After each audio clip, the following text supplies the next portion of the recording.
இல்லத்தரசிகளே welcome to Harshini vlogs. நான் உங்கள் Harshini. Tuesday morning பார்த்திங்கன்னா நம்ம ஊரில் வெயில் பரவாயில்லைங்க, அந்தளவுக்கு காலையில் இல்லை. அப்புறம் தம்பி வந்து நான் எழுந்தோடனே எழுந்துட்டானா, ஸோ அவனை வச்சுட்டு சமைக்க முடியாது, கொஞ்சம் கஷ்டமாக இருக்குமேன்னு சொல்லிட்டு ஹஸ்பண்டை வர சொல்லிட்டு அவர்கிட்ட கொஞ்சம் கொடுத்து விட்டுட்டேன்.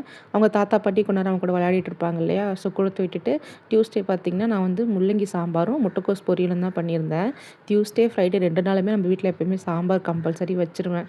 ஸோ அதனால் இன்றைக்கி வந்து முள்ளங்கி சாம்பார் முட்டைக்கோஸ் பொரியலும் தான் பண்ணியிருந்தேன். என் ஹஸ்பண்டுக்கு வந்து பொரியல் வேண்டாமா, அவருக்கு வந்து இந்த அது பேர் என்ன கடலப்பருப்பு வந்து வேக வச்சு போட்டேன்னா, ஸோ அதனால் அது வந்து அது வேணாம் அப்படின்னு சொல்லிட்டாங்க. அதனால சரி அப்பளம் பொரிச்சு கொடுத்துடலான்னு சொல்லிட்டு அப்பளம் பொரிச்சு அவருக்கு கொடுத்துட்டேன். நான் வந்து பொரியல் வச்சு நான் சாப்பிட்டுட்டேன்.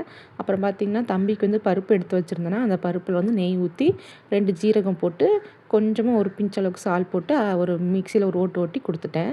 அப்புறம் வந்து கரெக்டாக சாப்பிட்டு முடிச்சோன்னே ஹஸ்பண்ட் வந்து தறி புடவைலாம் எடுத்துகிட்டு வந்துட்டாங்க. ஏன்னா இன்றைக்கி மடித்து கடைக்கு எடுத்துகிட்டு போகணும் இல்லையா, செவ்வாய்க்கிழமை வந்து இல்லை வெள்ளிக்கிழமை 2 நாளுமே அவர் வந்து மடித்து தறிக்கு எடுத்துகிட்டு போயிடுவார்.